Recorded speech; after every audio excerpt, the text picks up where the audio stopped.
Bueno, esto de que paren la música significa que entro yo. Vamos allá.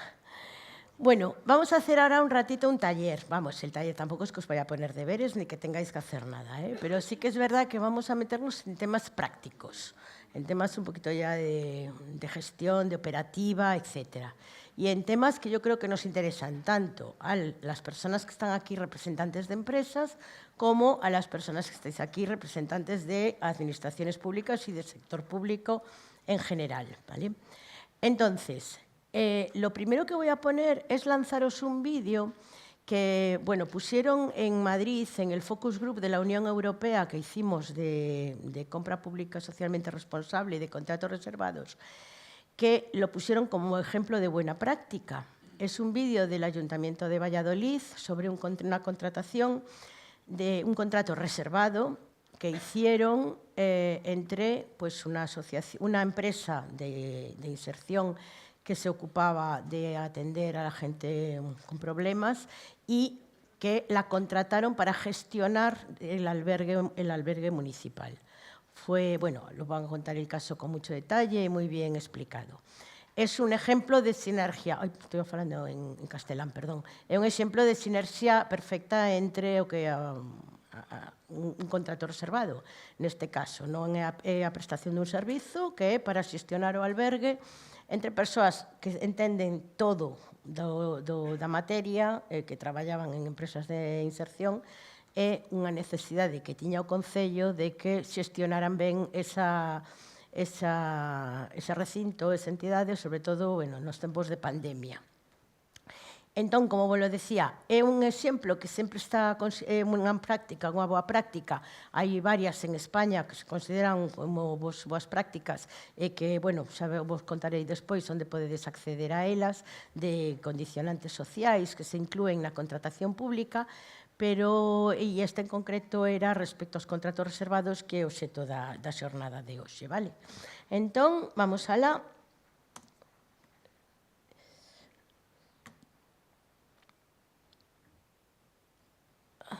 A ver, está en YouTube, despois tamén o podedes ver, modo cine, pantalla completa.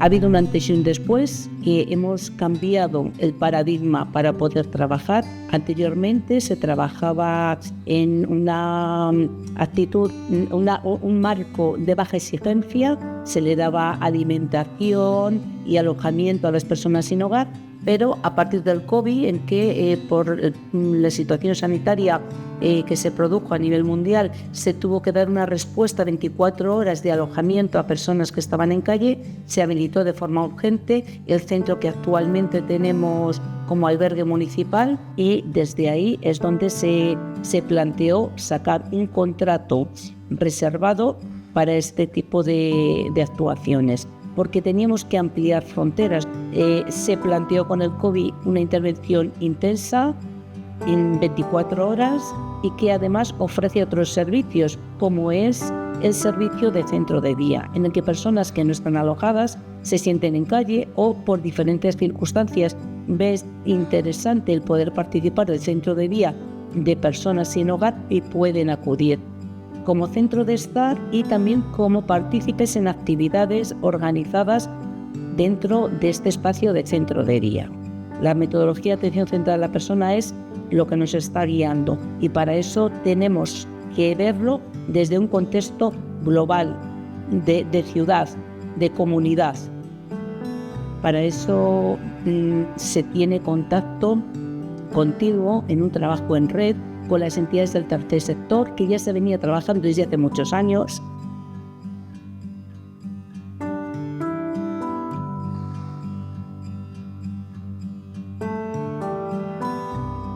Yo creo que realmente haciendo esta sinergia entre lo público y lo privado se puede conseguir, para empezar, profesionalizar más si cabe, ¿no?, el tercer sector en general, que es público y privado. Entonces, por suerte, en España hay un tejido importante de entidades sociales que trabajan, que tienen muchísima trayectoria a nivel de tiempo, y creo que es una forma de aportarnos entre todos, ¿no? Y si cabe más vocación o no, no sé, yo creo que no es cuestión de vocación, sino que realmente es mezclar toda esta información y trabajar de forma conjunta, a la vez que también es una forma de crecer, ¿no?, de hacer el tejido empresarial, no concentrar tampoco el dinero en lo público, sino también que sea distribuido, ¿no?, de forma un poco equitativa.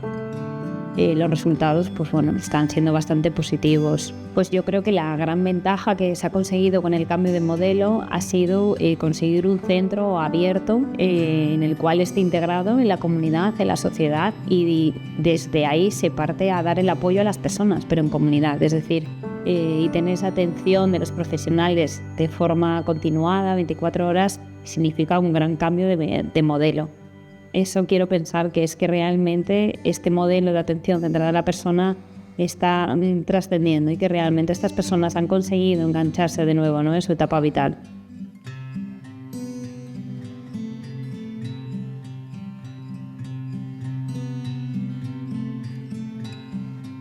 Cuando entran aquí y se encuentran atendidos las 24 horas, que en cuanto tienen un problema siempre hay un profesional dispuesto a atenderlos, que tú le preguntes qué es lo que necesitan, cómo se sienten, que se sientan protagonistas de su propia vida y de las elecciones que están tomando, ellos empiezan a cambiar el chip, empiezan a mejorar muchísimo es que mejoran todo, su salud mental, se van empoderando, mejoran su autonomía. Entonces, cuando tú ves que esa persona que entró aquí con esa serie de carencias, que ya con poquito que esté aquí y con la atención que recibe va mejorando su calidad de vida, pues al final eso es lo mejor que tienes.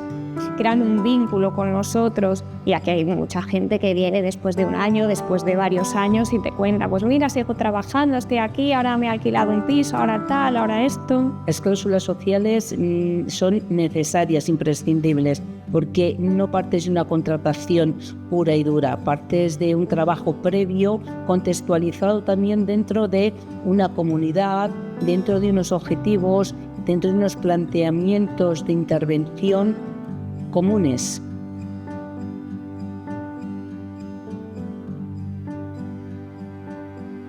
Bien, esto es lo que os quería enseñar. Veréis, como veis, este contrato pasó de ser un albergue en donde se daba de comer y dormir a la gente que no tenía hogar.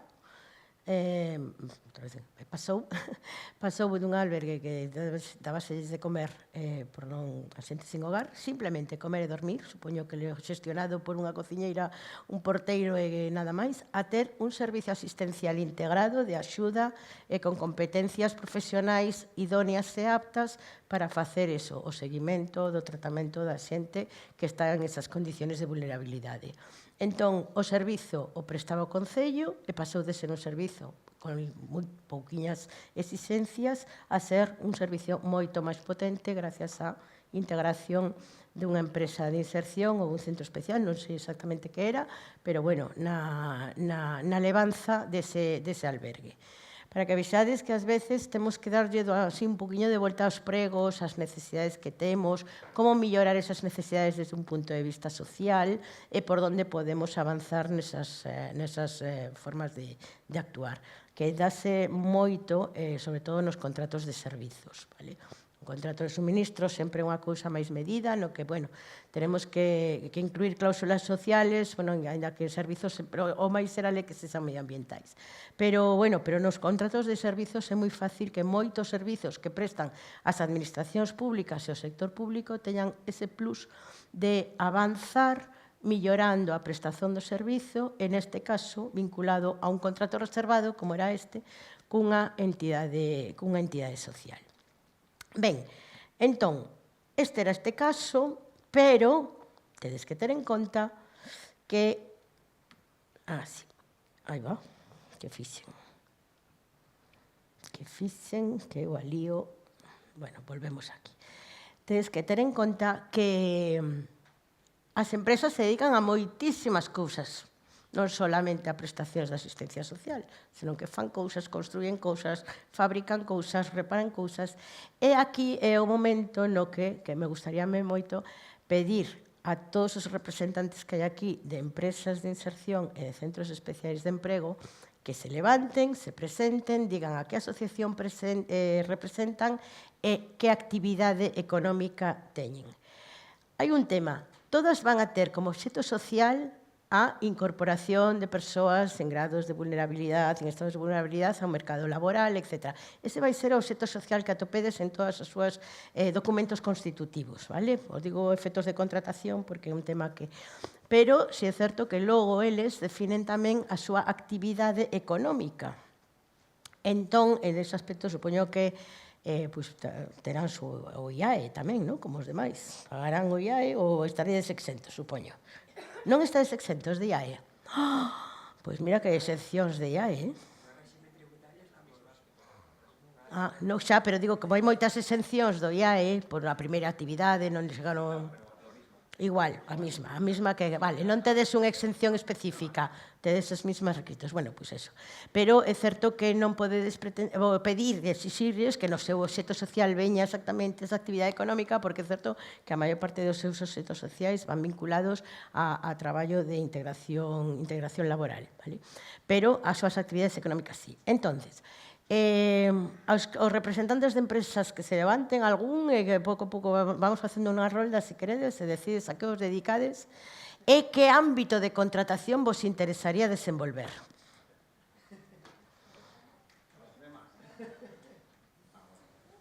Así vos coñecemos. Veña, empezamos por esta primeira fila. Bueno, Felipe Ovalle, gerente de Emprego Social. Somos un centro especial de empleo que está en el área de Coruña. Trabajamos todo lo que es Coruña, Arteixo, Cambre, Bergondo, Carballo, bueno, toda esa zona. Objeto social, inclusión laboral, inclusión y formación laboral de personas con discapacidad. Claro. Y o en riesgo de exclusión laboral. Pero también realizamos dentro del objeto social trabajos de jardinería, limpieza viaria, limpieza de interiores, otros tipos de servicios auxiliares. Tenemos un vivero de producción de planta ornamental y planta aromática para jardinería o suministramos también a clientes privados, a gardens. Y bueno, y también hemos hecho otras actividades, pero bueno, enfocado a la administración, pues sobre todo eso, trabajos de jardinería, limpieza viaria y limpieza de interiores, básicamente. Perfecto. En jardinería entrarían casi todas as administraciones, a verdade. Nada, bo día, eu son Silvia Lende, levo a xerencia de Accede Social que é transporte adaptado, transporte de viaxeiros.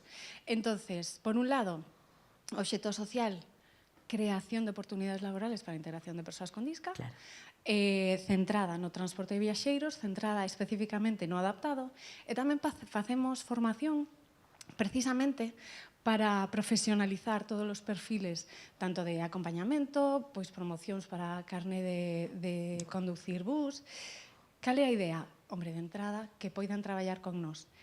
Pero non necesariamente. Claro, que poidan ter salida no mercado. Ao final se trata de dar formación, dar experiencia e que despois podan traballar nesta empresa ou noutras do sector cubrindo necesidades e un pouco este obxectivo de recibo unha axuda? Non. Cobro, cotizo, pago mis impostos. Claro. Esta é a idea. Perfecto. Entón, vos vades máis ca xente de transportes que están agora na Consellería de Presidencia. Xusto. De feito, o SGAM está agora en presidencia.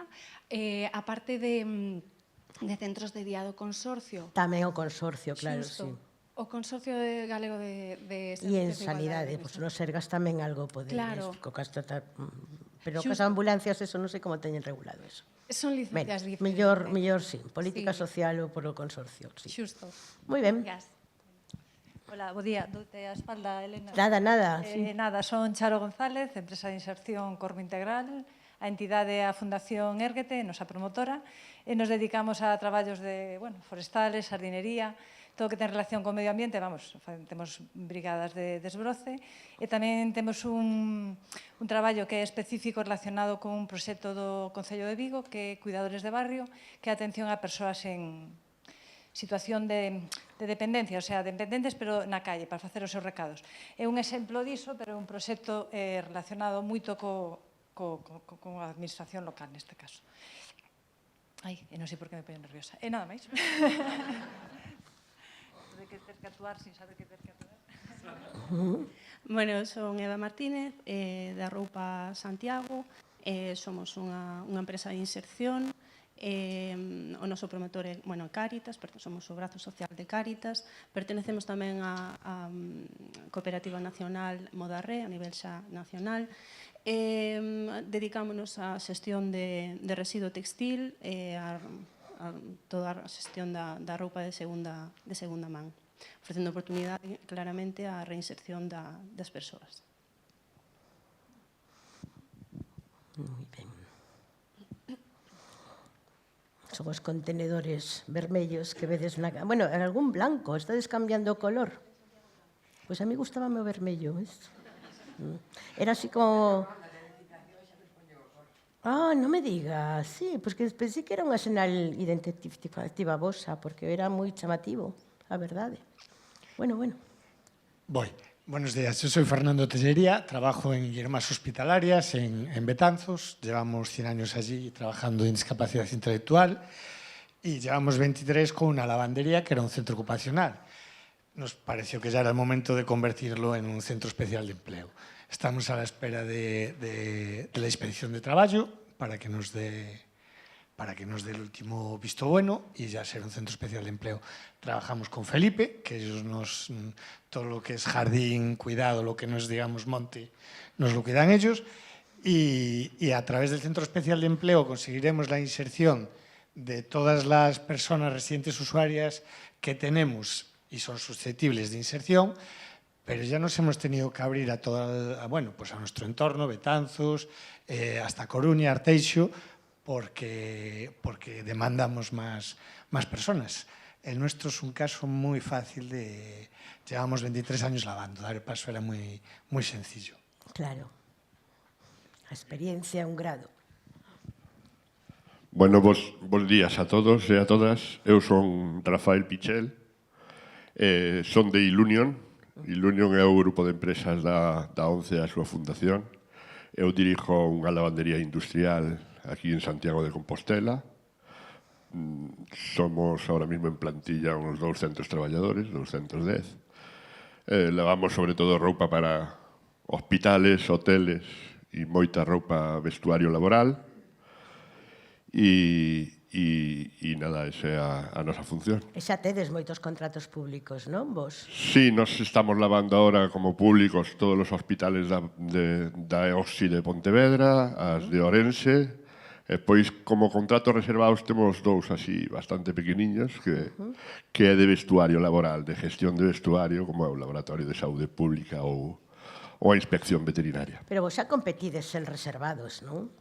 Sen que sexan contratos reservados, que decir, xa tedes músculo... Non son o dos contratos reservados, é algo moi residual, moi residual. Por eso digo que tedes capacidade... Que sacan reservados e podemos ir a eles. Tamén podían ir eles, pero bueno, os contratos reservados solen ser contratos moi pequeniños. Por eso. En hospitales estamos falando de millóns de euros. Por eso, sí, no, ben, moi ben, veis? Bos días a todas e a todos. Eu son Ramón Gómez Crespo, presidente do proxecto Home Galicia. Aínda que temos un EIL, o obxectivo é puxémosla en marcha no 2008, 2009, que a crise xa económica é aquela. Aínda que, diríamos, o noso traballo mayoritario é a rehabilitación e reinserción social de persoas con problemas de adiccións. Bueno, naquele contexto tiñamos unha serie de persoas máis descualificadas, diríamos, que era moi difícil a inserción laboral, puxemos en marcha a IEL. Bueno, basicamente o que facemos é empoderamiento, cualificación e formación das persoas que se incorporan a IEL, e o traballo que desempeñan é un cebadeiro de becerros. Por lo tanto, temos unha media de 7 persoas, 8 en plantilla. Sobre todo, o importante dentro do noso colectivo é que é un ambiente moi favorecedor, diríamos, da consolidación do proxecto de rehabilitación e de consolidación un pouco como unhas persoas aptas para desenvolver despois a inserción laboral en calquer outro empresa, que é o que pretendemos, o que buscamos e o que deseamos. Por lo tanto, o noso objetivo é precisamente que ese tempo que bota na IEL sirva de empoderamento para que logo sea facilitador da consecución dun traballo en empresas fora. Moitas grazas.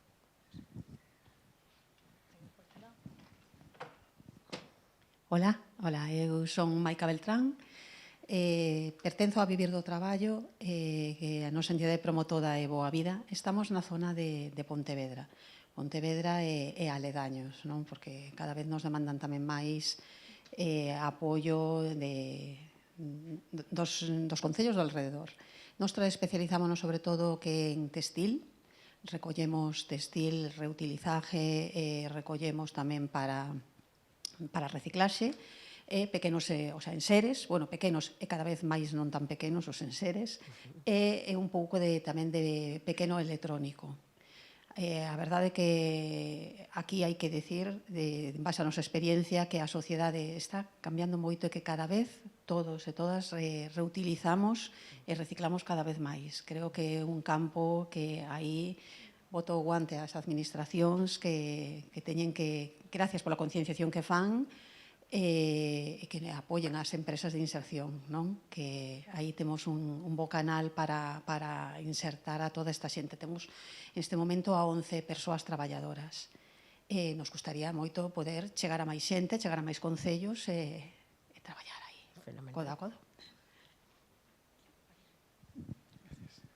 Bueno, bons días a todos. Eu son Xoán, proveño de Amicos e nós temos unha pequena empresa de inserción e un pequeno centro especial de emprego, e a misión nos é coidar das persoas máis frágiles e coidar do planeta. E dentro desto, pois facemos moitas actividades, sobre todas as que teñen que ver as ligadas co impacto social e o impacto ambiental. Comúnmente, moitas se coñecen como traballos forestais, coidado de parques naturais, proxectos de bloqueo de especies invasoras, proxectos de regeneración e de restauración de ambientes. E, por outra parte, tamén temos unhas pequenas brigadas que se fan conservacións de espacios públicos, como colexios, edificios de administración pública, e a maiores tamén traballamos en proxectos de innovación no que son as partes máis de restauración e de conservación xunto con alianzas con corporacións públicas e corporacións privadas. Pero máis importante é do que eu aquí vexo a moitos amigos e cara coñecidas, aproveitar para, primeiro, aos que estás das empresas, agradecer ás federacións e a asociacións, darlle voz, ver as caras conocidas que traballan na administración pública, que levan moitos anos impulsando e poñendo o graniño para que esas persoas das que coidamos teñan unha vida, pois a maior das súas dificultades, teña unha vida plena ou máis vida independente. E despois tamén agradecerlle e trasladarvos que cada unha das persoas que falou, non as coñezo personalmente, pero sigo a súa trayectoria, teñen un compromiso moi importante cas persoas e ca sociedade, e que son das de verdade.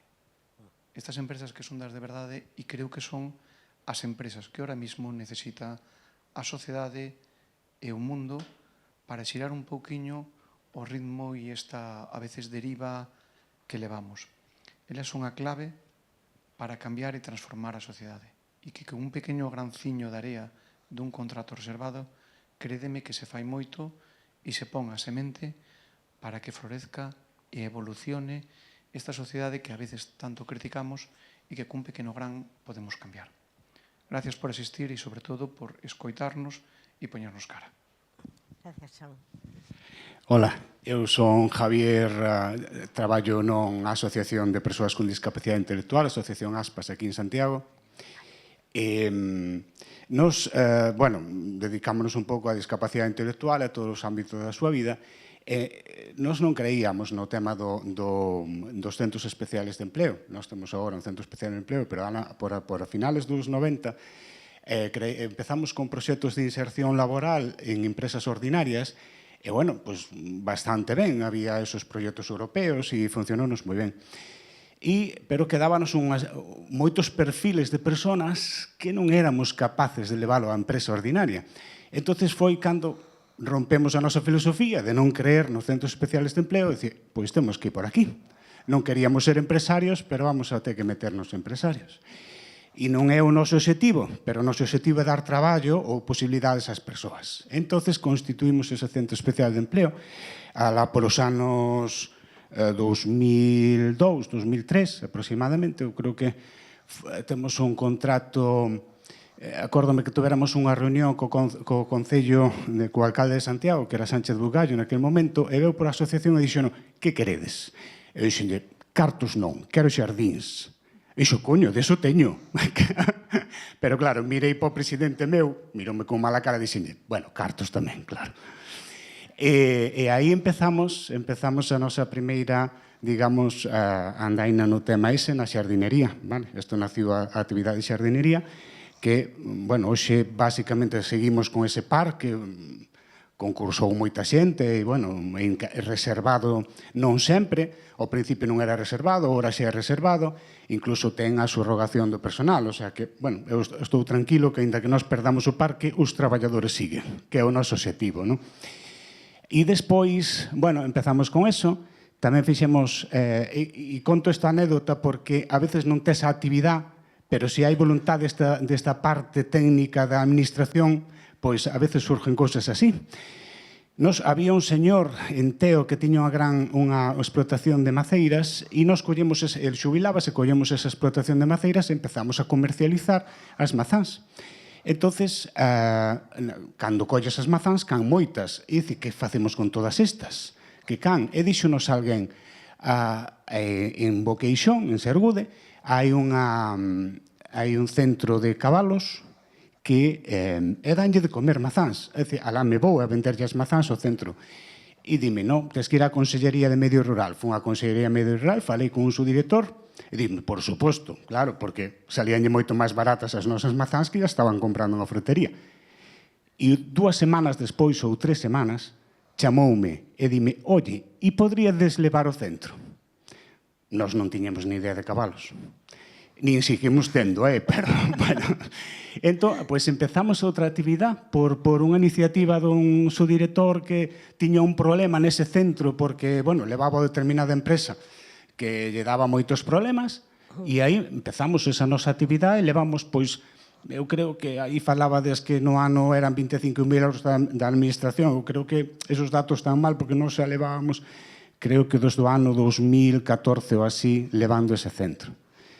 Bueno, e xeneramos outra oportunidade. Moitas veces que, aínda que se preguntades, seguro que se nos dades marxen e tempo, montamos a actividade. Moi ben, pois nada. De todas formas, levamos tamén, facemos tamén isto de lavandería e limpeza, e se queredes contar, e antes de nada, despois sí que quero falar ca representante de ACEDE, porque ao mellor tamén podemos facer negocios. Moi ben, ben, isto funcionan sinerxias, están sendo fantásticas, público, privado, entre vos, moi ben, moi ben. Bueno, máis cortiños, por favor, porque é super interesante o que contades, pero non podo contar nada máis. Sí, eu teño fama de breve, o sea que sin problemas. Son Sanjardón, son o xerente da Asociación Aixiña de Ourense, unha entidade fundadora de Cogamia integrada en Cegasal, non? Somos un centro especial de emprego desde o ano 92, temos varios epígrafes técnicos de actividade, pero basicamente se resumen en 3 actividades principales. Servizos sociais, da atención a persoas, temos unha residencia de 22 plazas de persoas con discapacidade de gran dependencia, un centro de día de parálisis cerebral, de rapaces e rapazas con parálisis cerebral. Atendemos un servicio mediante contrato público normal administrativo do Concello de Ourense nun centro de día de persoas maiores e despois xa temos unha actividade máis que se puxo en marcha en torno aos anos, pois creo que foi no ano 2001-2002, de servicios de catering, hostelería, que estamos prestando servizos a empresas privadas, dali dos polígonos de Ourense. Tivemos experiencia en contrato reservado, lote 16 de comedores escolares da Xunta, e xa non estamos. E despois temos algún aspecto máis, algún taller productivo de fabricación de cousas para empresas ali no polígono de Ourense. Somos unha plantilla de 123 persoas. Non pequena, moi ben. Hola. Bueno, pois eu son Raquel Albite, son xerente de Combina Social, que é un dos centros especiais de emprego que creou Cogami, e dedicámonos a servizos auxiliares, polo tanto tamén pagamos uns cuantos IAES, o sea que estaría ben eso que acabas de comentar, da exención, porque además, ainda que sean servizos de poucos meses, hai que darse de alta, e bueno, nada, que o apuntamos para pedilo en algún sitio, eso. Eso é a Facenda Estado, non é a Facenda da Xunta. A Facenda da Xunta non leva o IAE. Bueno, nada, dentro das nosas actividades están, bueno, pois eso, hai servizos de conserxerías, de controles de accesos, servizos de limpeza, actividades de logística, temos tamén servizos administrativos, temos un call center, bueno, diferentes actividades e tamén estamos abertos a novos proxectos. Isto traballamos xa dende fai bastantes anos en moitas licitacións coa administración, ben reservadas ou ben abertas, porque, bueno, o que buscamos é a inserción e sempre que se poda ir, pois vaise. E, bueno, en resumo... Moitas grazas. Quedan dúas. Ola, bo día a todos. Eu son Sandra Camaño e represento a Máis por Vir Xestión Social. Somos un centro especial de emprego de iniciativa social. Nacemos no 2013. A Asociación Íntegro foi a que creou o Centro Especial de Emprego. E, bueno, somos unha empresa de servizos. Realizamos servizos de limpeza, mantemento de mobiliario urbano, conserxería, un pouquiño iso. E, bueno, o noso maior logro é a creación de 70 postos de emprego para persoas con discapacidade no rural. E, bueno, con respecto aos contratos reservados, pois, bueno, nós traballamos na nosa contorna con varios concellos mediante licitacións, pero ningún deles con contrato reservado. Ah, non, pois mira, vos coñezo por contratos, pero non pensei que serían reservados. E, bueno, a maior problemática ahora dos contratos pois é o tema da subrogación. Por contratos de limpeza, así cos coñezo vos, sí, claro, claro. Bueno, máis nada, gracias. Bos días, eu son Antonio Pena, son o xerente de Coregal. Coregal é unha empresa que se dedica a xestión integral medioambiental. Pertencemos ao grupo Cogami Empresas. Somos 236 traballadores repartidos en 4 ecoplantas, na provincia da Coruña e Pontevedra, en Santiago, Carballo, Boiro e Mos. Nos dedicamos tanto a servicios medioambientais na parte pública como na parte privada. Si é certo que temos algún contrato que se fixo mediante contratos reservados, moi poucos, 2. E comentar que nos 2 últimos anos na parte de recollidas non se licitou ningún contrato reservado. Cero patatero. Cero patatero. Pois eso ten que cambiar, non? Con nova lei. Esperemos que sí. Bueno. E non teño moito máis.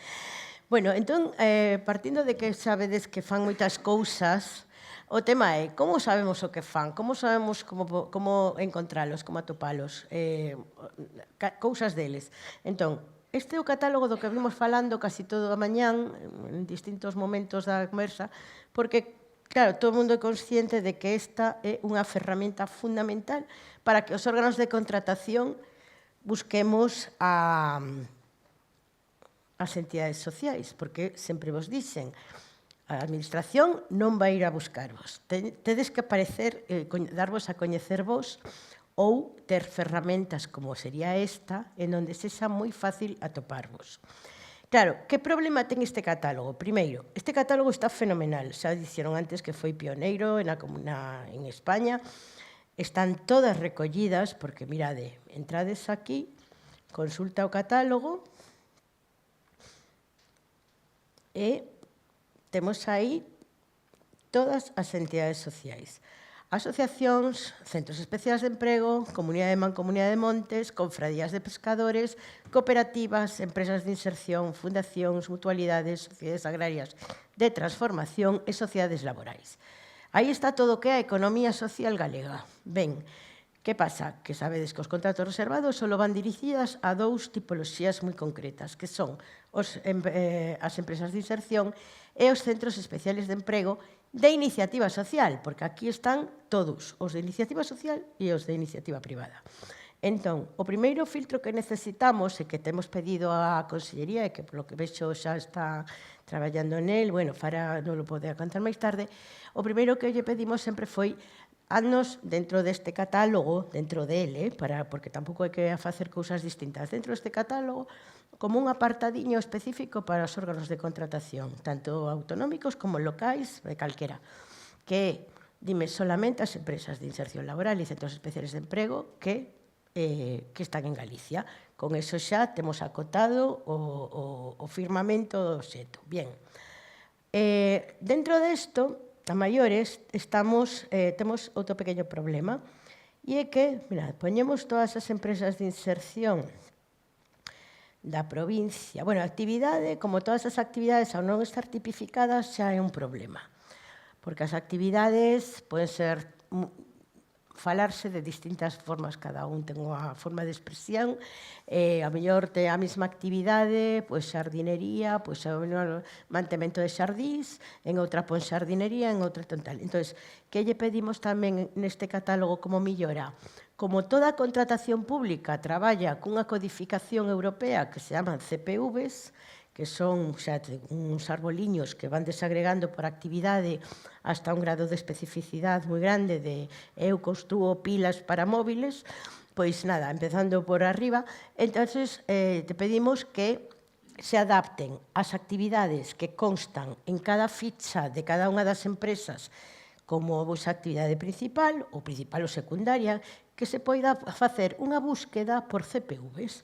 Porque é certo, nos cando compramos ou contratamos un servizo de xardiñería, pois temos os CPVs moi claros. O que necesitamos é que poñamos aquí CPV en A Coruña e me saian todas as empresas de xardinería que poden traballar nese ámbito. Entón, problema que temos, por exemplo, das empresas de inserción. Vamos con estas. Non é nada personal, Isabel. Simplemente, es que sois menos. Problema, por exemplo, abro uno, Amicos, que había gente de Amicos, ¿no? Vale, si yo abro la ficha de Amicos, Servinserta. Properdis, sí, claro, es que me sale NIF. Nombre, ya me sale ahí, Properdis. Empresa de inserción, Concello de Oleiros, Ribeira. Bien, me pone datos de la actividad, ninguno. Malamente podemos saber, si no os ponemos aquí lo que os dedicáis, no vamos a poder contrataros. Entonces, hay que completar estos datos. Esto es un consejo que os doy a todas as empresas e a todos os centros que estades aquí.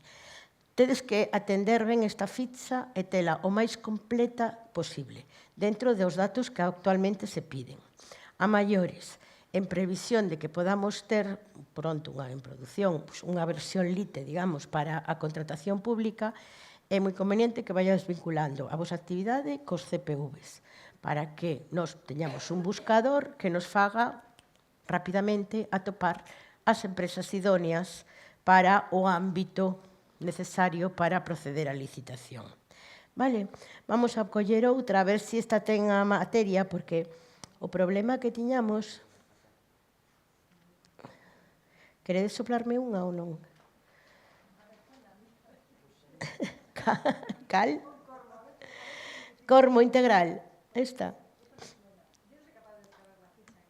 A ver, eu poño accións. A ver. En accións, el cormo integral, temos tal, datos de actividade, cormo integral, poñedes o logo, ben grande. Temos un dossier e mira, na descripción poñedes, veis, traballos de xardinería, mantemento integral de xardines, deseño e posta a punto, instalacións de rega, poda de árbores, arbustos, traballos ambientais, recuperación de espacios degradados, limpieza de sendeiros, mellora. Bueno, maravilloso. Isto é o que hai que facer. Pero vinculalos aos CPVs para que nos sexa a nos máis fácil buscar. Vale? E tamén tedes que poñer o ámbito de traballo que tedes. Lóxicamente, porque non a xente que traballara só en Pontevedra, e xente que traballara en toda Galicia, ou xente que traballara só na comarca de Lalín. Entón, ese é o punto de perfeccionamento que temos traballo todos, as empresas para mellorar as vosas fichas, e a Xunta para facer unha pequena modificación no catálogo que nos permita ter esta información ben. E por finalizar, outra cousa que vos quería enseñar é un consello. Vamos a ver, a maior parte dos contratos que vos van chegar, que non teñen por que ser, ao principio de todo dixemos que podían ser calquer tipo de contrato. Podes ir a un procedimento aberto, a un aberto armonizado, a un procedimento aberto. Podes ir a un procedimentos de hasta 5 millóns en obras e 250.000 sin ningún problema en servizos e suministros. Pero, problema, a maior parte, non nos vamos a enganar, van a ser contratos pequenos, Soden ser micropymes con un alcance relativo e non sodes beneficiarios sacando Ilunion ou Coregal, que son as dúas así como super potentes, pero é verdade que non tedes capacidades moitas veces para asumir contratos moi grandes. Entón, me perdín, non sei o que se ia a decir con isto. Os procedimentos, perdón. Como os procedimentos máis comuns que vos van chegar son procedimentos contrato menores e tamén procedimentos abertos simplificados, abreviados ordinarios, que son procedimentos que chegan hasta 80.000 en obras, hasta 60.000 en suministros e servizos. Esos serían os simplificados abreviados. E os que chegan a 2 millóns en obras ou 143.000 en suministros e servizos. Ese sería un pouco o tope de vosso hábitat natural de traballo. Entón, que saibades que para presentarvos a procedementos abertos simplificados, tanto ordinario como abreviado, tedes que estar inscritos nun rexistro de licitadores. Entón, o seguinte consello que os teño que dar é que estedes dados de alta ou ben no rexistro de licitadores da Xunta de Galicia ou ben no rexistro de licitadores do Estado, no Rolece, que xa antes falaron algo aquí deles, e que teñades esa inscripción feita xa agora, hoxe, pola tarde, vos poñedes, o sea, tela antes de presentarvos a licitación.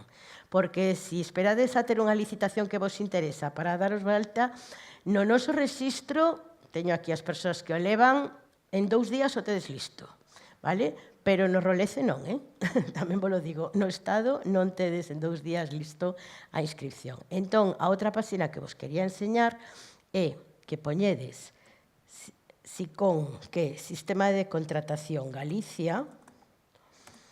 En esta página, SICON, lembrade, SICON Galicia. En esta página atopades como presentar unha factura cando traballades coa administración. Atopades os servizos do Rexistro Xeral de Contratistas e como inscribirse. Se picades aquí, vedes aquí, guía informativa de que é, a inscripción no rexistro e os requisitos que tedes que ter, como hai que modificar os datos unha vez que estedes inscritos, se hai un cambio de apoderado, etc. Os formularios que vos pedimos xa os tedes aí todos, non tedes que andar buscando ningún formulario por ningún lado, e logo nada, simplemente consultalo para ver que está todo o día. Pero, basicamente sería aquí, na inscripción no rexistro, que aquí explicamos todo con moitísimo detalle, e teléfonos e todas as direccións. Mirades, se vamos a persoas xurídicas, xa poñemos. Para iniciar os trámites de inscripción, recoméndase empezar por obtener un documento de bastanteo, bla, bla. Pois aí explicamos, poñemos aquí todos os teléfonos, e vai pasido a un pasiño, para poder acadar este trámite dun xeito rápido e fácil, vale? Se o facedes no Estado porque tedes ansias de contratar fora de Galicia, aí xa tedes outra páxina e non me responsabilizo da rapidez da xestión. Pero, esta sí que me interesaba moitísimo enseñarla. Entón, bueno, xa vos digo, é obrigatorio, además, non é opcional estar nun inscrito, non rexistro. O rexistro era para que non tiveran que presentar as empresas as mesmos documentos cada vez que se presentaban a unha licitación.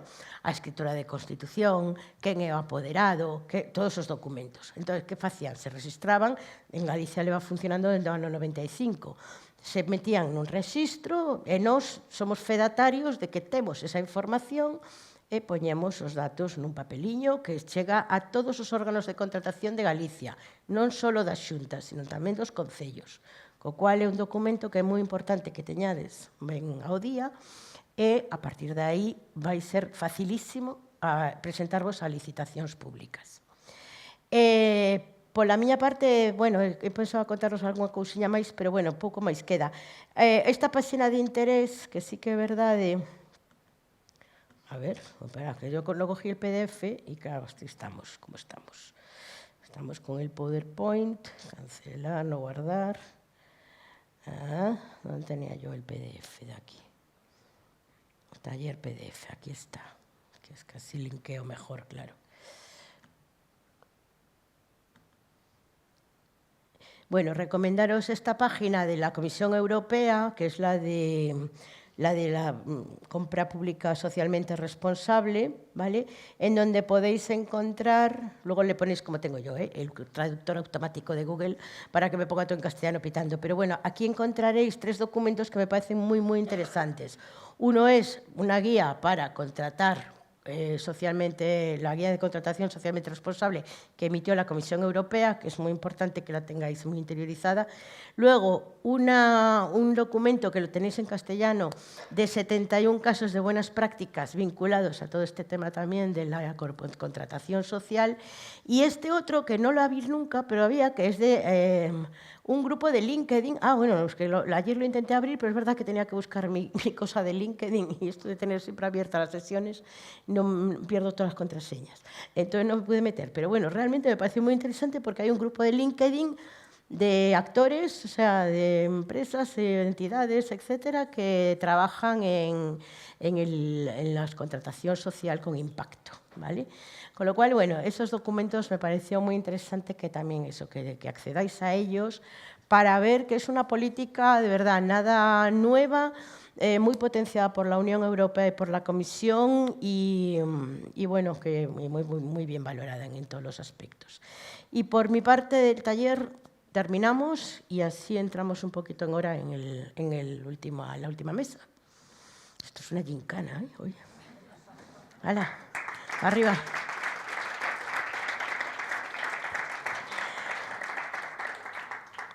Bueno, pues que suban entonces, por favor, Odón, Jesús y Fara. Y vamos con la última fase ya de la jornada, la parte técnica. ¿Perdón? Toma, porque yo flipé con lo de LinkedIn. Estoy como con la inteligencia artificial de mi presentación. Estoy totalmente impresionada. Bueno. Ok, gracias. Bueno, pues ahora os presento.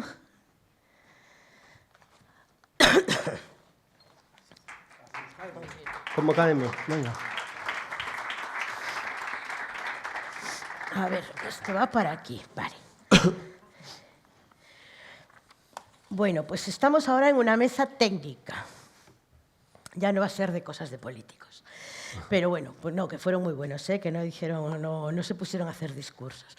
Ya os dije que además había 2 persoas que teñan un componente técnico brutal, porque son 2 mulleres que xa estaban traballando na Xunta en contratación ata fai 2 días. Entón, a mesa técnica chamase Retos e Boas Prácticas. En teoría, tratase un pouco tamén de deslavazar un pouco o que tiñamos falado. E acompáñame neste caso Fara Lisa Megazzi, non sei se digo ben o teu nome. Perfecto. Perfecto, ok. Que é a subdirectora de Economía Social. Antes xa foi xefa de Servicio de Fomento de Empreo de Economía Social e xefa de Servicio de Réxime Xurídico, cual leva vinculada a temas de economía social casi toda a súa vida profesional, por lo que vexo. Despois tamén temos ao don López López, que é un enxeñeiro técnico forestal, pero que o traxemos ao lado oscuro da xestión na administración pública. Estivo traballando en varios distritos forestais de Galicia e no ano 2019 se incorporou á Dirección Xeral de Planificación e Ordenación Forestal como xefe de Servicio da Propiedade Forestal e dende o 2021 tramita, entre outras cousas, as obras en montes de xestión pública, que tamén teñen moita vinculación cos centros especiais.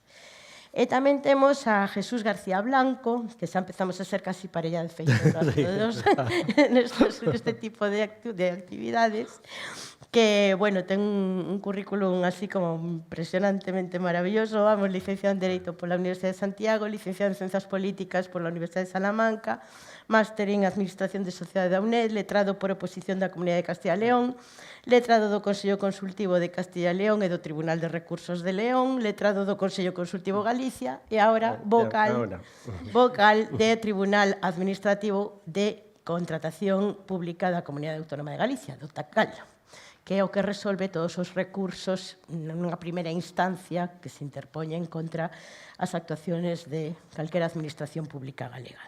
Bueno, non de calquera, pero sería moi largo acotar. O caso é que é como unha primeira instancia prexudicial, digamos, de resolución de conflictos en contratación. E, bueno, con eles vamos a falar, xa vos digo, de boas prácticas, de como mellorar as cousas dun punto de vista técnico, e a primeira pregunta é un pouco así máis ambigua, de que en que medida credes que a actual lei de contratos axuda a usar moito a contratación reservada como recurso para utilizar cláusulas sociais e se vedes algún problema que poida ser mellorado. Se queres empezar? Empiezo yo. Vale. A ver, yo creo que la actual ley de contratos, la 9/2017, sí ha sido un avance con respecto a su antecesora, ¿no? La 3/2011. Básicamente porque desde el artículo 1 pues, incluye, ¿no? De forma transversal y preceptiva pues, esos criterios tanto medioambientales como sociales, ¿no? Y eso lo estamos viendo a lo largo de la propia norma en varios artículos, pues qué tipo de contratista desde la Administración queremos contratar, pues con los criterios de adjudicación, ¿no? Una vez que se ejecute, cómo queremos que se ejecute con esas condiciones especiales de ejecución. Entonces, yo creo que con respecto a la anterior norma, incluso en temas donde a lo mejor no se mencionaba directamente, y a lo mejor lo que voy a decir ahora es porque vengo directamente de economía social y siempre estamos intentando, bueno, eso, fomentarlo, visibilizarlo de alguna manera, y el hecho de que muchos artículos de la actual ley nombren directamente con nombre y apellidos a los centros especiales de empleo o las empresas de inserción y no digan entre líneas, bueno, pues esa inclusión o las personas pues excluidas, o que se digan las cosas con nombre y apellidos. Etiquetadas. Yo creo que eso sí es uno de los avances fundamentales, incluso en trámites intermedios como sabéis todos en el artículo 71 de las prohibiciones de contratar. En la anterior ley, en el texto original, era hasta potestativo. A día de hoy, bueno, pues esa declaración responsable que simplifica la vida a todo el mundo, desde las entidades hasta la administración, yo creo que también es un avance notable para ir pues incidiendo un poco en qué tipo de contratos queremos y cómo podemos implementar. Aunque voy a decir algo de la ley de contratos, a mí personalmente, y yo creo que a mucha gente, es una ley muy técnica, muy farragosa y seguramente hay mucho espacio de mejora, pero yo creo que sí que hay avances en cuanto a esa posibilidad de llevar a cabo contratos reservados. Además, incidir no que dixemos sempre, que é un contrato perfectamente idéntico aos demais, que non hai que facer ningún trámite especial, hagas que os destinatarios están acotados e quitar a garantía e poñer o nombre, nada máis. Son os tres requisitos que non requiren ningún trámite, unha burocracia especial, ninguna acredita, nada máis. Jesús, ¿tú qué opinas sobre este tema? Sí, bueno, hola. En primer lugar, nada, agradecer a invitación a participar. É verdad que xa parecemos parexa de feito, pero bueno, nada, moi agradecido pola invitación. E un pouco ao fío do que comentabas, eu penso que a contratación estratégica é unha realidade xa. O artigo 1 da Lei de Contratos pois está aí. Xa as directivas, a cuarta generación de directivas de 2014 ya lo establece como una apuesta decidida y con una terminología. Estaba revisando yo la anterior generación, y hablaba de la posibilidad de reserva a trabajadores afectados, sean personas discapacitadas que debido a la índole o a la gravedad de sus deficiencias no puedan ejercer una actividad profesional en condiciones normales. Yo creo que el lenguaje ahora, eso fue en 2004, es decir, ahora las directivas de 2014, bueno, pues no se circunscriben ni definen estas situaciones y lo amparan. Tenemos precedentes del Tribunal de Justicia de la Unión Europea que perfectamente, la sentencia con OC, por ejemplo, teníamos alguna otra también, alguna previa por aquí, Unitron Escandinavia, Telecom Aus, en fin, que sí que se permite la posibilidad de la reserva de contratos, se apuesta por ella, es decir, no plantea mayores problemas como concepto. Luego aplicarlo, pues probablemente sí. Y vemos que se sigue aplicando también por el legislador. Aquí, la ley de residuos, que es la que hablábamos, no sé si hablaremos un poco después, pues todavía la ley de 2002 establece expresamente una ley verde, una medida social, bueno, me gusta definirlo un poco así, ¿no? La obligación de reserva de contratos en materia de residuos, recogida, tratamiento y transporte de residuos textiles, mobiliario y enseres. Por lo tanto, yo creo que sí, que es una medida que está recogida en la disposición adicional cuarta, también da lugar a mucha literatura y a muchos problemas jurídicos y demás. Bueno, para empezar, lo comentabas también, una ley farragosa habla de contratos reservados, la disposición adicional cuarta, y creo que es la 37 para los contratos reservados, pero son los reservados secretos por razón de interés nacional. En fin, no podía inventarse el legislador dos términos solo para... Ayer, cuando estaba haciendo la presentación con esa IA tan fantástica que os he comentado, yo al principio puse contratos reservados en el LCP y me salieron los contratos reservados, los fondos reservados del CSIC. O sea, me generó una cosa totalmente distorsionada, que yo, Dios mío, ¿de qué está hablando? Y luego ya puse reserva de contratos y ahí ya atinó perfectamente. Pero bueno, que las IAs también tienen sus cositas. Sí. Sí, además poner reserva de contratos es el momento que sale todo. Es aquellas que por su materia oscura merecen... Quita, ¿qué es eso? Sí, no estamos hablando de eso. Sí, pero, sí. Resumiendo, yo creo que sí, que la Unión Europea es consciente de ello. El Consejo Económico y Social de la Unión Europea también se pronunció desde hace muchos años, que era una medida a la reserva de contratos, y yo creo que hay que, que seguir caminando, claro. Y Odón, ahora cuéntanos, porque vosotros en vuestra consejería tenéis mucha experiencia de contratos reservados, en temas de desforestación, supongo, temas de desbroces. Bueno, cuéntanos, ¿qué es lo que hizo que empezarais con este proyecto, con esta tipología, digamos? Foi Xoan España. Basicamente. Cando empecé a traballar no distrito do Barbanza, ao pouco de estar ali, asesoramos a Amicos en temas de montes veciñais, non? Amicos sempre tivo claro que o monte era un sitio por onde expandirse, unha fonte de traballo, e empezamos asesorando en materia de propiedade forestal. A partir de aí fomos nos coñecendo e fomos que é importante coñecerse, saber cales son as capacidades de cada un.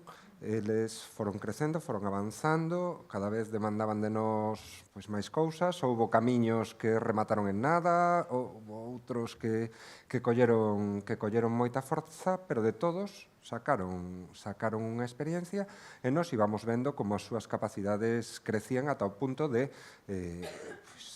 decidirnos por presión tamén, é certo, é dicir, nos acompañan eles para que decidamos comezar co primeiro contrato reservado, que son contratos de silvicultura en monte, nos montes que xestiona a Xunta de Galicia.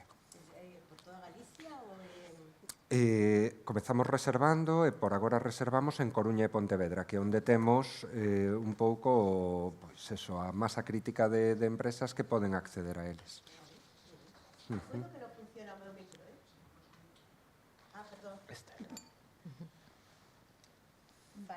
Tipos de contrato, bueno, silvicultura, sabes? Silvicultura, ata o de agora, estamos valorando outras opcións, pero a todo agora sempre reservamos contratos menores, de 40.000 euros máis IBE, 2 ou 3 por ano, estamos en pleno cambio de fondos, non? Pasamos de FEADER a PEPAC, co cal tivemos o ano pasado un pequeno baixón, agora pensamos recuperar. Son contratos que por empregar fondos europeos precisan de 3 ofertas, polo menos de invitar a 3 empresas. Iso para nós é moi importante en relación ao rexistro e a Pero non é obligatorio. Bueno, tedes como norma. Nós temos Ustedes que como invitar. norma tedes Ao ser fondos FEADER, bueno, ao ser fondos sí, FEADER. temos que invitar. E nada máis. Bueno, hai xente por aí de fondos que a mellor non está de acordo con eso de que obrigatoriamente teñan que ser 3 ofertas con FEDER, pero, bueno, é mellor facelo porque os auditores logo pensan que sí, aínda que coido que non. Pero, bueno, ese é outro debate. Fara, das reunións que tivechedes, que ti estiveches un pouco pendente, da comisión de seguimento, cales son as dificultades que se atopan ou que detectades así dende a Consellería para tramitar a execución destes contratos? A ver, lo que es la tramitación, era un poco lo que comentabas al principio, la tramitación de los contratos reservados no tienen nada más que en la propia denominación indicar que es reservado. Luego es exactamente igual, sin lo que decías de la garantía definitiva, que a mí me parece un avance también para la viabilidad económica, teniendo en cuenta que son entidades que tienen que reinvertir en su propio objeto social, ¿no? Entonces, pues es una ayuda que allana el camino para que sea también más factible para que se puedan presentar. Yo, desde Economía Social, debo decir que en cuanto a tramitación e ejecución, no tenemos ninguno. También es verdad que estamos allí, estamos ya con los propios registros, tenemos la información mucho más a mano y en ese sentido no le veo ningún tipo de problema. A lo mejor ya fuera de lo que es una ejecución o tramitación desde la administración, un poco creo que lo comentabais al principio, de la subrogación, puede ser pues que si hay que subrogar y el adjudicatario al final es una empresa de inserción, un centro especial, que no se difumine ese porcentaje de reserva que tienen que tener en su plantilla, ¿no? De determinados colectivos, pues que no les afecte en cuanto a su cualificación. Y luego el sector de actividad. Hay que conocer, claro, y de ahí viene pues parte del catálogo y toda la información que tenemos que difundir desde la Consellería de Empleo. Conocer los sectores de actividad, lógicamente, claro, hay que saber, pues, tiene encaje, pues tenemos centros especiales, tenemos empresas de inserción que lo puedan llevar a cabo, ¿no? Sí. Y bueno, yo en cuanto a tramitación puramente administrativa, desde luego no veo ninguna. Odón, tú non atopachedes ningún obstáculo tampouco para facer este tipo de contratación? É extremadamente sinxelo, baixo o meu punto de vista, é dicir, non ten nada... Ningún requerimento especial. Espero que quede moi claro. Sí. Para todos os reticentes en isto, porque, bueno, antes facías referencia á contratación reservada de residuos e de textiles que estableceu a nova lei de residuos. Fai unha pequena pincelada, así que ti sabes moito desto, para contarle a xente un pouco de que, porque ese outro recurso que, bueno, vai vir a todas as empresas de inserción e centros especiais que se dedican a este tema, que vai ser tremendamente potente para a súa... Sobre todo porque está dando mucha conflictividad. Primero a nivel de los tribunales de recursos y ya está llegando a los tribunales superiores de justicia. De hecho, bueno, está pendiente, yo creo que se tenga por preparado el recurso de casación y unificación de doctrina, pero resumidamente, bueno, la ley de residuos, la ley 7/2022 establecen una disposición adicional. Bueno, siempre están por ahí ocultas las reservas que hay que ir buscando, no sé por qué no sé, otro tipo de subrayado y demás, pero bueno, básicamente se engarza esa disposición adicional con la disposición adicional cuarta de la ley de contratos y, bueno, muy resumidamente dice que para la recogida, transporte y tratamiento de residuos textiles, mobiliario y enseres deberá hacerse preferentemente a través de contratos reservados, centros especiales de empleo, de iniciativa social o empresas de inserción. Excepcionalmente se admite que no sea así cuando se justifique suficientemente por parte del órgano de contratación y dice de la administración contratante. Bueno, la técnica normativa de la disposición, lo comentamos alguna vez, no es la más clara del mundo, pero bueno. permite este tipo de excepción y, por supuesto, cabe recurso especial. Otra cosa que también, bueno, al hilo de esto, también quería decir que estos contratos son normales y tan normales que cabe recurso especial si pasan los umbrales de 100.000 euros en suministros o servicios, 3 millones de euros en obras y demás.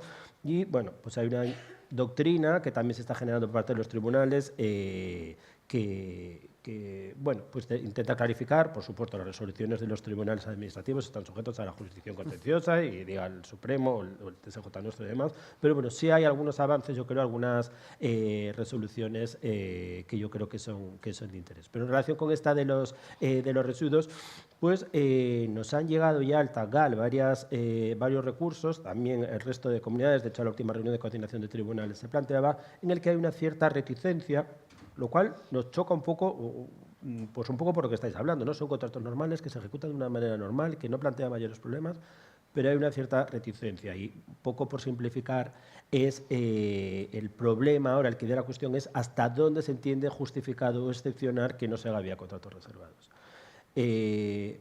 Yo, desde mi punto de vista, las explicaciones que se dan desde las entidades locales son siempre las mismas, por lo tanto, la excepcionalidad no puede convertirse en la norma general. Si siempre es la misma, sí, no sé, podríamos hablar, pues no sé, que no haya mercado o que no, pero siempre, no es que queremos un solo interlocutor, es que lo hacemos solo con un solo contrato, no es que tal. Claro, copiando ese informe va circulando por todas las administraciones y realmente no se lleva a efecto. Y yo creo que, si se estudia más la tramitación parlamentaria de la disposición, era una apuesta clara porque este tipo de servicios se haga a través de la contratación reservada. Entonces, bueno, tenemos para la resolución 32-23 que no se está haciendo bastante ruido, no sé si nos favorece o no, pero bueno, porque es verdad que, bueno, básicamente lo que decíamos, es una medida del legislador y por lo tanto hay que aplicarla, se podrá estar de acuerdo o no, pero inaplicar una norma de rango legal es que, vamos, no nos quedaba mucho más tampoco que hacerlo. Pero bueno, soy consciente también, lo estábamos comentando antes, que ya se está empezando también algunos tribunales a decir, bueno, pues está justificado el órgano de contratación, sabrá un poco con lo que pasa con la división en lotes, ¿no? Pues si el órgano lo justifica medianamente, aunque yo se advertiría que tampoco queremos un solo interlocutor, es más antieconómico, tal, porque precisamente todas y cada una de las explicaciones genéricas que se dan, si se ve en la tramitación parlamentaria, es que es precisamente lo que se decía. No, son beneficios sociales, beneficios ecológicos, beneficios de todo tipo, y bueno, estamos un poco... Y está aprobada la bondad de la medida. Sí. Que no, aunque te resistas. No sé, hay a veces gente que es experta en la resistencia, en decir no a todo, y entonces ahí estamos. Odón, me gustaría saber, independientemente de que esto es un mandato legal y que, bueno, que es obligatorio para todos, no sé si recibís vosotros como órgano de contratación o como entidad el feedback de los beneficios que supone hacer una contratación reservada frente a una contratación con otro tipo de empresas. Es decir, si veis algún valor plus, o si lo percibís, o si se os llega, si transmite, el tener algún valor plus ese tipo de contrato respecto a hacer una contratación con una empresa que no sea de estas características. Home, eu a nivel personal sí que o vexo. Claro, a nivel personal entendo que sí, pero creo que non está ben artellado o sistema para que percibamos os xestores e perciba incluso a sociedade os beneficios destes contratos. Es que é verdade, es que necesitamos como informes de retorno, informes de por que é voto facer isto. É certo, a nivel persoal, estou seguro de que moita xente dirá, bueno, pois mira, que ben, non? Porque sei que estou traballando para que esta empresa funcione mellor, para que teña unha cartera de clientes máis amplia, para darlle pero é certo que, bueno, si é necesario a mellor concienciar ainda máis, sacando ese tema persoal, de proxecto persoal, de facer as cousas ben, ou mellor que un sabe, pois sí, ter o retorno máis claro, non? Dos beneficios que hai. Antes se falaba na mesa da necesidade de ter ese tipo de informes, non? E si salió do secretario un pouco o compromiso de traballar neste tema. Cal queres que é a reticencia dos empregados públicos para non usar contratos reservados? Descoñecemento, moito. Yo creo que eso puede ser a lo mejor una variedad de ellas, entre ellas, pues eso, a lo mejor el desconocimiento de la propia, a lo mejor, normativa en cuanto a contratación reservada, falta de formación, quizás, que supongo también indicaría el secretario que estamos ahí pues con los cursos a través de la GAP que sean específicos de contratación reservada. A lo mejor también puede ser que en algún caso pues ese miedo a lo mejor a que quede desierto, puede ser en algún momento, o que el precio consideren que puede ser más elevado para el servicio contratado, que estoy totalmente en contra de ese argumento, Sí, tamén se fala igual. o que sea más difícil la tramitación cuando es exactamente igual que un contrato ordinario. Claro, yo creo que puede ser multitud, depende a quién le preguntes, pero es un poco la idea de buscar cuáles son esas deficiencias o faltas, carencias y subsanarlas. Pues si es formación, pues a través de cursos o... Claro, o sea, dejar claro que es exactamente igual que cualquier otro contrato, pues con ese valor añadido social, ¿no? Bueno, está claro que o Don coñeceu amigos porque chamaron a porta. E tedes que aporrear moitas portas. Eso tamén sempre o digo. Pero o tema do catálogo, Fara, que nos diz de todos esos proxectos? Sí, a ver, estamos aí en... Porque o catálogo é unha ferramenta imprescindible para que isto fluya un pouquiño máis. Sí, a ver, el catálogo, sabéis, de economía social es un mandato de la Ley de Economía Social gallega y también estatal, donde aparecen, pues, tal como indicaba antes Elena, ¿no?, todas las familias de la economía social. Si podemos utilizar eso como una herramienta, evidentemente, para poner a disposición de los órganos gestores información pues, actualizada y específica para la contratación reservada, pues con los TPVs que... vamos, ayudaría yo creo que muchísimo. Claro, evidentemente estamos en trámites y ver todas las posibilidades, ¿no? Mientras no se lleva a cabo, bueno, habéis visto todos el catálogo tal cual está ahora, pero mientras tanto, por ejemplo, disponemos en la Consejería de las asesorías virtuales, en el caso de centros especiales. Se ha propuesto crear una para las empresas de inserción también, que yo creo que también tiene que existir. Ahí, por ejemplo, sí aparecen los sectores de actividad. Hay un buscador por mapa o podéis entrar directamente en el buscador y buscar por actividad, es público. Y también después en la web de la Consellería, bueno, viene un desglose a lo mejor menos completo que en la asesoría virtual. Y, por supuesto, si cualquier órgano gestor tiene dudas de algún tipo, tenemos los registros en la Consellería, tanto de centros como de empresas de inserción, y os podemos enviar pues, el Excel con los datos necesarios que necesitáis a lo mejor para pues, pensar si ese contrato encaja en que sea reservado, hasta que se actualice el catálogo, claro. Pero mientras tanto... Es una promesa que también tenemos sí, ya, que sacamos de esta jornada. En voz alta ya está. Jesús, hay resoluciones de tribunales contractuales que han resuelto varios problemas de dudas metodológicas de aplicación de la norma, como era pues eso, la posibilidad de para hacer lotes con, o no, de la motivación, el tema de cerutes entre ellos, con empresas de fuera, la subcontratación, qué juego tienen las empresas de inserción y los centros especiales de empleo con la subcontratación a empresas, en fin. Cuéntanos resoluciones que te parezcan de interés y que resuelvan así en 4 plumazos, así, dudas. Sí. Bueno, rápidamente, desde el punto de vista del TAGAL tampoco hemos tenido muchísimas, la verdad, y bueno, comprobando un poco cuál es decir, son contratos que sí que habría recursos especiales, suministros o servicios más de 100.000 euros y demás, y no ha habido mucha conflictividad en lo que respecta al tribunal. Uno en el año 2017 sobre, bueno, cuando no estaba adoptado por una entidad local el compromiso de contratos reservados, pero bueno, también lo habíamos hecho antes en Castilla y León y prácticamente todos los tribunales, aunque no haya el acuerdo que se habla de la disposición adicional cuarta, cualquier poder adjudicador puede reservar contratos. Bueno, no fue excesivamente novedosa. Alguna cuestión, bueno, yo creo que fue también un error de la convocatoria, que se decía que era un contrato reservado, pero después, bueno, las tengo por aquí apuntadas si tenéis interés en los números y demás. La 1.24, que se decía que era un contrato reservado, pero después, examinando los pliegos, no había ninguna reserva, cualquier empresa se podía presentar, bueno, fue una cuestión menor. Sí, en cambio, bueno, y recientemente la 116.24 se planteó el problema que yo creo, un problema que yo creo que es el problema y que estamos pendientes a que se resuelva de una vez por el Tribunal Supremo, que es en relación a si las reservan para centros especiales de empleo de iniciativa social o no. Bueno, rápidamente, el Tribunal Superior de Justicia del País Vasco elevó cuestión prejudicial al Tribunal de Justicia de la Unión Europea. Todos pensábamos que nos iba a solucionar el problema, le contestó a la gallega y le devolvió la pregunta. No, en principio no, pero usted tiene que comprobar una serie de cosas.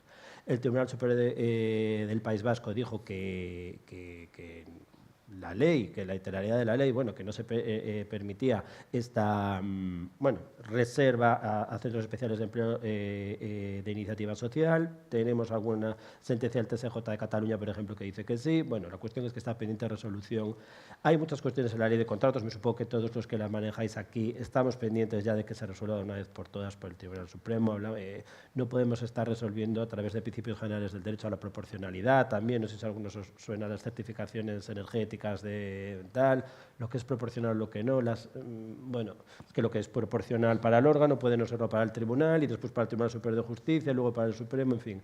Yo creo que necesitamos ya certeza, ya lleva más de 5 años la ley en funcionamiento, pero bueno, es la realidad. Pero al margen de que nosotros no tengamos yo no soy consciente, vamos, en los años que llevo aquí, pero sí ha habido algunas resoluciones, ya incluso antes de la ley de contratos. El informe de la Junta Consultiva del 16-11 habla de que la reserva es una condición de aptitud, por lo tanto no estamos en solvencia, hay que ser centro especial de empleo, empresa de inserción para poder venir a los contratos reservados. Se habló también sobre las posibilidades de la subcontratación. También el País Vasco, el OARC, en la 129 de 2019, habló de que cabía prohibir la subcontratación. Bueno, supongo que todos los que estáis aquí somos conscientes de lo que se expone en esas resoluciones. Claro, si yo me presento como centro especial de empleo, pero voy a subcontratar toda la prestación al final, bueno, pues es, no sé, un fraude de ley, no sé cómo lo podemos llamar, pero realmente no es. Incluso el informe de la Junta Consultiva hablaba de establecer un límite en torno al 20%. Tenemos, bueno, también creo que lo comentabais por ahí también, es decir, está la reserva de contratos, pero nada impide que cualquier centro especial de empleo de inserción se presente a una licitación que no sea reservada. Hay también alguna resolución que lo dice, me refiero el 99 y el 132, dicen que no se puede establecer ninguna limitación por la naturaleza jurídica de la entidad empresa, salvo la disposición adicional cuarta, pero yo creo que comentabais alguna experiencia, es decir, nos presentamos, bueno, nos bregamos con empresas de tú a tú y vamos a contratos que no sean reservados, que entiendo que es lo que se trata de lograr. Ojalá no hiciese falta este tipo de medidas, ¿no? Tenemos también alguna otra del Tribunal Central que no solo cabe la reserva a centros especiales de empleo, sino que tiene que ser de acuerdo con lo que establece la ley a las empresas de inserción. Andalucía tiene una también, me parece interesante, la 5021, vamos, si no os lo dejo, te mando una nota, sí. En relación que se aplica preferentemente el convenio colectivo de centro especial de empleo, aunque haya uno del sector, en este caso de limpieza y demás. Bueno, hay algunas cosas interesantes y también está encima de la mesa, que creo que lo habíais comentado, el tema de la subrogación. Tanto de quien subroga es el centro especial de empleo, como si tiene que subrogar el centro especial de empleo. Ahí, bueno, si queréis lo comentamos después, pero bueno, dentro del Central y el Tribunal de Madrid, cuando se aplica el 132, bueno, es que es verdad que es muy técnico todo esto y no sé si, pero bueno, si la subrogación se aplica, si procede la subrogación o se aplica directamente porque dice el 132, bueno, los temas de subrogación en este caso yo creo que, bueno, además en el día a día supongo que sois conscientes de eso, que es lo que más problemas plantea, y no sé hasta qué punto un tribunal administrativo está en condiciones de resolverlo, porque eso es derecho laboral, vamos, no. Entonces, es que ahí entra el Estatuto de los Trabajadores, claro, es que a veces nos metemos los convenios ahí, colectivos, claro. Y entran figuras que son totalmente ya puestas y ajenas. Jurisdicción social, efectivamente. Pero bueno, hay cosas y yo creo que se está perfilando y suele haber bastante unanimidad a la hora de poner encima de la mesa este tipo de cuestiones. Los tribunales los solemos reunir 1 o 2 veces al año, no más, pero bueno, no es lo que plantea mayores conflictos. No, y suelen ser bastante favorables generalmente a una interpretación totalmente abierta, a que los reservados no tienen muchas limitaciones. Quiero decir que desde el punto de vista del recurso se tramita exactamente igual que cualquier otro. Claro, igual, y se mira exactamente igual que cualquier... Esta gente que recurre de que se está coartando la competencia o la concurrencia de otras empresas o que los porcentajes, como el de la ley de residuos, es limitativo por arriba y que no puedes contratar más del 50% del importe de adjudicación, realmente, pues claro, es esa gente que, digo yo, tiene mucho tiempo para recurrir todos los días, pero bueno, que sabes que no va a llegar a ningún lado porque es cierto que dicen, oigan, porque que no es limitativo, o sea, pueden hasta el 100%, pero generalmente suelen ser interpretaciones favorables casi siempre a que los contratos reservados salgan adelante, ¿no? En ese aspecto, sí. Pues, bueno, a partir de aquí, yo no sé si queréis añadir... bueno, te quería preguntar, a ver, ¿tú ves algo mejorable en todo esto? Como, aparte de lo del catálogo, que ya lo tenemos todo claro. Que es, con eso vamos a avanzar mucho, pero ¿hay alguna herramienta, pues actividades formativas, alguna cosa que se te ocurra que pueda ayudar a impulsar máis esta política? Eu creo que temos que profundizar no contacto e no coñecemento mutuo, sí. Nos temos unha actividade bastante especial, non? Contratos de obras, son contratos serios, son contratos relativamente duros. E sí que creo que ese contacto fará que o mellor algunha empresa de inserción ou algún centro especial de emprego si se anime a entrar no noso sector, onde temos unha, por outra banda, unha fortísima deficiencia de traballadores no mercado libre, quero dicir. É dicir, en este momento, alguén que saiba manexar unha motoserra ou unha desbrozadora ten traballo automáticamente, non ten que buscalo, é dicir, hai paro cero no sector. Entón, sí que creo que conviría ver de impulsar, de alguna maneira. Obviamente nos temos que publicitarnos, pero carecemos de capacidade de interlocución co sector, non? Así como si que o temos co sector forestal, pero con centros especiais de emprego ou con empresas de inserción laboral carecemos desa interlocución para contarlles como vai o noso sector, que perspectivas hai, que campo de traballo ofrecemos, en que volumes. Pois esas corrientes de información e de interlocución entre as empresas e a administración é certo que son unha vía moi importante para potenciar un pouco isto, porque sei o que ti dis. Además, mira, no caso da silvicultura estaba pensando, que encima es que matamos dous paseros un tiro, porque temos criterios medioambientais e criterios sociais nun mesmo contrato. Bueno, que veña a Unión Europea, que vexa, de boa práctica. Entón, sí, pero a interlocución, a ver, casi todo, a conclusión que máis sacamos é que era o xeto destas xornadas, que nos coñezamos. O tema é a falta de coñecemento mutuo, efectivamente. Entón, o tema de xornadas como esta de hoxe, que, bueno, podemos repetir periódicamente para darlle un poquinho máis de tal, son, coido que moi necesarias para potenciar esta política que entendemos todos, e creo que de aquí salimos todos pensando que son políticas beneficiosas de gañar todos, a administración como consumidor, as empresas como productores e como economía social, etc. Entón, non hai ninguén que perda. Pois non sei se queredes engadir algunha cousa, se non, pois eu creo que xa estamos aí no tempo de pechar. Non sei se hai algunha pregunta do público que vos gustaría facer. Sí, ali ao fondo.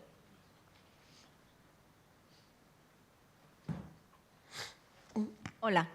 Bueno, máis que unha pregunta é unha vivencia que tivemos fai pouco. É polo tema dos recursos, que, bueno, os que presentamos así bastantes licitacións, faz un seguimento ás veces de licitacións as que non te presentas, a ver como van e tal. Moitos recursos quedan fora por temas de non cumprir os prazos de presentación, que creo que son 15 días dende que se publican os pregos, cando é un recurso sobre os pregos. Vimos de vivir unha cousa recentemente na miña entidade, onde detectamos que a entidade que estaba licitando fixéronselle unhas consultas e ademais o tema é relacionado co que acaba de explicar Jesús sobre a quen van dirixidos os contratos reservados, non? Entón, había unha pregunta que para nós era moi importante que se respondera, que era se os centros especiais de emprego con ánimo de lucro se podían presentar a esa licitación, aínda que fora reservada. Bueno, pois detectamos claramente e que consideramos, ou a interpretación parece que de maneira interesada, a administración, neste caso, tardou moitísimo en responder a esa pregunta, de maneira que cando respondeu, só tiñamos un día para interpoñer o recurso. Entón, as entidades ás veces quedámonos cas mans vacías porque nun día fomos capaces de interpoñer ese recurso, nun día porque, bueno, tiñamos aí un xurista que, vamos, xa o tería medio escrito. Pero moitas veces, cando somos entidades que non temos experiencia neso, que non temos un departamento xurídico aí, temos poucas ferramentas para... porque ás veces a administración tamén é moi pícara. Era unha resposta... Ás veces.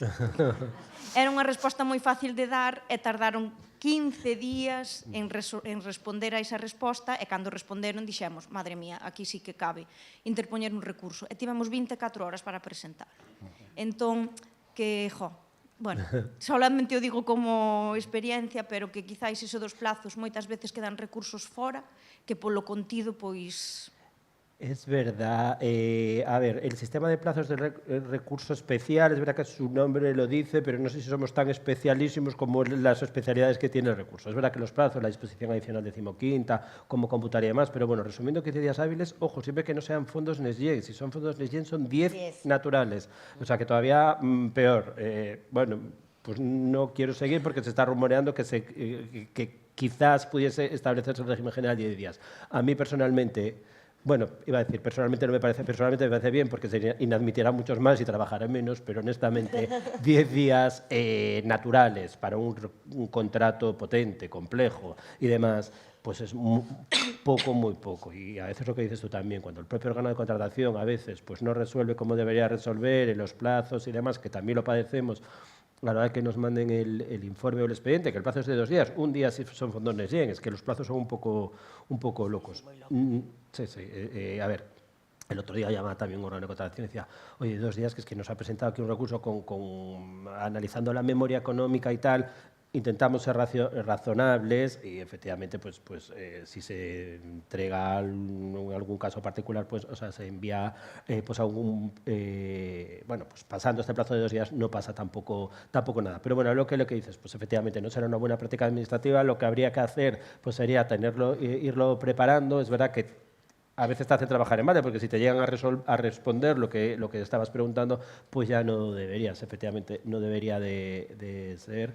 Pero sí me parece importante el hecho de que, bueno, que lo que dices 15 días, pero ojo que si son fondos europeos, el plazo es de 10 días. Solo te podría salvar si se confunde, que también suele pasar, el órgano de contratación y te da 15. Si te da 15, lo que consideramos desde el tribunal es que ya solo falta que sea la propia administración la que trate, bueno, a veces no es motivadamente, a veces es que coges del modelo, ¿no? Le das a notificar, tiene usted 15 días. Si el acuerdo de exclusión, de adjudicación y demás te dice que tienes 15 días, sí, o sea, son 15 días, pero ojo porque si no los pliegos o si son fondos Next, el plazo es de 10. Y en cuanto a la respuesta, pues efectivamente es una faena porque te hacen trabajar, si te responden de lo que tú dices, no presentas el recurso, y si no, pues tienes 24 horas. Pero, bueno, ineficiencias que no se deberían de producir. As empresas tedes que saber que cada vez que presentades un recurso, alguén se muere un angelito en el cielo, algo así, unha cousa así destas, así que pensa, porque hai un drama no órgano de contratación que é porque, agora temos paralizado o expediente, non podemos avanzar, vamos a perder os fondos, non vamos chegar, non vamos a poder hacer isto, bueno, en fin. O problema capital de toda a vida, a falta de planificación que temos na administración pública. Se houvese unha planificación seria e previésemos perfectamente a voso dereito a recorrer, pois, claro, lóxicamente non daríamos sempre nos límites dos prazos de execución contractual que temos impostos polos orzamentos. Pero, bueno, eso sempre é así. Bueno, é polo que aínda, o que dixus, que aínda están pensando recortar a norma xeral a excepción que eran os Bueno, es un rubro que lleva tiempo y demás, y a ver, una bromas, pretensión. Es verdad que habría más inadmisiones hasta que todos nos pongamos allá, pero bueno, es verdad que 10 días un contrato, pero pues pensemos un macrocontrato pues, de gestión de residuos, por ejemplo, estábamos hablando, ¿no? De golpe, que te presentan un recurso, bueno, pues hacer trabajar también a recurrente sábados y domingos, porque si no se le pasa el plazo, pues no es. Y en cuanto a los plazos es verdad, pero también hemos de decir que tenemos en 13 días hábiles, estamos casi en el podio de tribunales, o sea, estamos resolviendo, hacemos el esfuerzo por resolver porque entendemos que es una faena para el órgano de contratación que se le esté parando, y cuando se recurre pliegos, exclusión, adjudicación, el mismo contrato a veces 3 recursos, pues bueno, pues vas a veces con el agua al cuello, al margen de que otras veces es problema de planificación también. No, bueno, problema de planificación ven polo susto de que, non recurriron, xa está, todo parado. Pero, bueno, funciona así. Bueno, non sei se hai algunha pregunta máis, sí, outra. máis que unha pregunta, unha reflexión. Non? É dicir, eu canto antes dixen que tiñamos experiencia en contratos reservados, pois deixamos de tela, sobre todo porque detrás de todas as cuestións que se están planteando, que son moi positivas, non? Eu creo que tamén ten que haber un cambio de paradigma fundamental, que é a cuestión do prezo, non? E é na preparación desas cláusulas, tanto técnicas como administrativas, se ten que traballar con prezos de mercado, basicamente, e precios actuales, non? Entonces, nos topamos dese contrato que tiñamos a reserva porque non quería ir ninguén, seguramente, non? Non fomos porque era antieconómica, evidentemente, pero non fomos por unha cuestión que dicían antes na primeira mesa, de ese retorno ou non, senón que estaríamos por debaixo dos nosos custes, tanto sociais como laborais. Entonces, esta é unha cuestión fundamental que os centros especiais de emprego, a xente que estamos aquí das empresas e insercións, se deu ese paso da profesionalización de servizos, ese retorno económico e social tamén, e da administración, sobre todo local, se lle pide que sexan áxiles, porque despois está...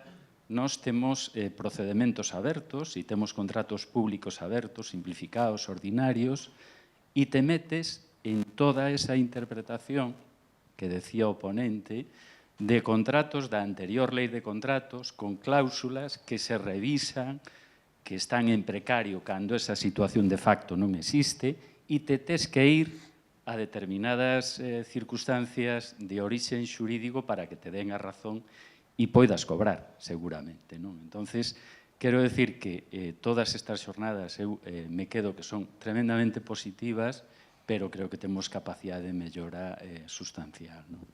Esa é unha queixa que podería darse en outro foro de empresarios da CEG, porque precisamente é certo que a administración pública ten un defecto que é pretender, non actualizar prezos a medida que as cousas van cambiando, non adaptarse rapidamente aos prezos de mercado, e por iso temos tanta conflictividade na execución dos contratos, porque se sacan contratos máis por debaixo.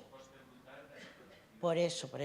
Ti tes que pensar que a administración é Inditex, queremos barato e rápido. O que pasa é que nós non podemos ir a Bangladesh a facer nada. Entón, ten que ser aquí. Entón, é certo que tedes que plantarvos e decir, mira, es que isto é antieconómico. O sea, xa non é que eu reduza beneficios, es que isto non se pode sacar. Entón, de aí tamén que hai agora... Bueno, a verdade é que a propia lei articula esos sistemas de que se entendan que hai ofertas que están por debaixo de convenio, que non son admisibles, etc., que poden estar incursas en baixa temeraria. Pero, é certo que a administración é moi lenta a hora de actualizar prezos, adaptarse a situacións inflacionistas como as que tivemos recentemente, ou situacións de crisis en donde, a situación é que non se presentaba ninguén, non porque houvese moito traballo fora, que ás veces tamén é, pero sí porque o contrato é antieconómico. É un mal endémico tamén que temos. Non sei, se alguna pregunta máis? Por a vosa banda, non vexo máis. Vosotros queredes aportar algo un final de festa? Xa rematamos? Yo, desde Economía Social, simplemente eso, pues fomentar y animar a todos los empleados públicos que penséis, o si veis que tiene encaje o tenéis alguna duda, que contactéis con Economía Social mientras no esté el catálogo y que es exactamente igual que un contrato ordinario, que tanto los centros especiales de empleo como las empresas de inserción hacen una increíble labor social, e incluso iría más allá. La disposición adicional cuarta, pues evidentemente con ese mandato es un acuerdo que hay que tomar por parte de todas las administraciones públicas, y la disposición adicional 48ª, que también, aunque sea potestativa, pues está infrautilizada, también es otra vía donde entrarían, aunque no lo dice el artículo directamente, pues entidades de economía social, ¿no? Aunque no se diga expresamente, pues se entiende que ese interés social o bueno, esa reinversión, o si no es una reinversión en el objeto social, pues que se haga el reparto en situación pues de igualdad, participación, que casi parece que describe una cooperativa, ¿no? en ese apartado. Pero esas reservas, tanto la obligatoria como la potestativa, pues incide un poco en que la Administración decida llevar a cabo, porque a pesar de que la ley de contratos es un gran generador de empleo, también es una forma de implementar políticas públicas, a dónde queremos ir, quién queremos que sea nuestro contratista, cómo queremos que lo ejecute y si podemos incidir en ese ámbito social, pues lógicamente yo creo que las dos asociaciones y todas las entidades están más que preparadas para asumir el reto de una mayor participación y entre todos pues seguramente podamos buscar espacios de mejora, ¿no? Bueno, ¿algo más que añadir? Bueno, yo simplemente añadir que además, sobre todo en las entidades locales, lo comentábamos también yo creo que el último día que nos vimos, que beneficios sociales, beneficios medioambientales, cumplimiento de una obligación legal, pero incluso se le puede sacar cierto rédito político en el sentido que digo ahora, ¿no? Se está dando unas vueltas, seguro que vuestros alcaldes os preguntan cómo se puede favorecer empresas locales. Esto yo creo que es una medida también de acercar empresas cercanas. Se está con el producto de proximidad, está prohibido el arraigo y demás. No lo digo con el hecho de que solo permita centros especiales de empleo, pero precisamente por las características de estos contratos solo les va a interesar o probablemente les interese a centros que estén próximos al... O sea, que incluso un rédito... Me refiero en el sentido bueno, pues de favorecer la comarca, que es lícito también que lo piense pues, el alcalde o quien sea. Abierto que si quiere venir un centro belga, pues podrá venir, pero bueno, parece que por derivación y por naturaleza serán las del propio sector, es decir, como otro win-win más, ¿no? para bueno, pues seguir apostando por la contratación reservada. Bueno, vosotros vais a seguir haciendo los contratos reservados, ya que fuisteis así, lleváis muchos años. Querría animar a quen teña dúbidas a intentar o sector forestal, porque creo que é un sitio onde a xente pode aprender un oficio, onde a xente pode sair despois a traballar nunha profesión bonita, sí, dura, pero bonita. Bueno, pues nada, damos un aplauso a Fara, a Jesús e a Odón.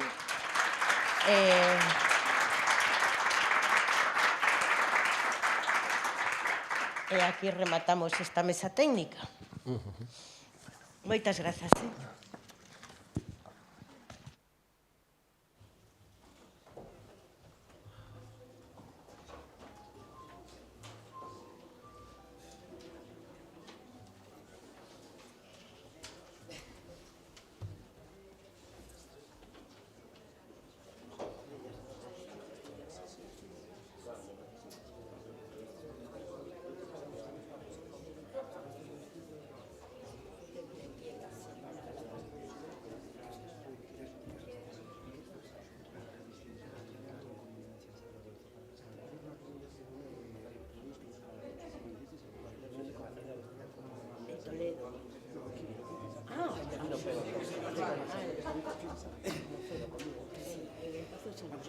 Muy bien, muy bien. Bueno, ya son yo. Vamos a pechar a... Ah, vale. Xa, ahora falamos.